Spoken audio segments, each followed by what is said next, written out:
starec, dnes je tu den 2, co běžím každý 1 kilometr, dneska jsem zabil 2 a běhám to do té doby, neuběhnu maraton, tak jdem na to.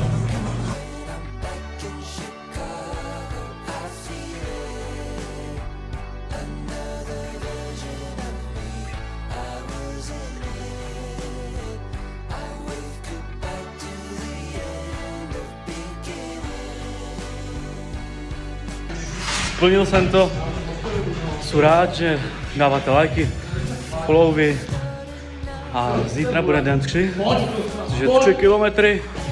Doufám, že dáte za follow, like a kdo je borec, tak bude běhat se mnou, aspoň půlmaraton zkusí a jestli to zvládnete a jste tací borci, hecnete se, tak píšte do komentů hashtag půlmaraton s myškou.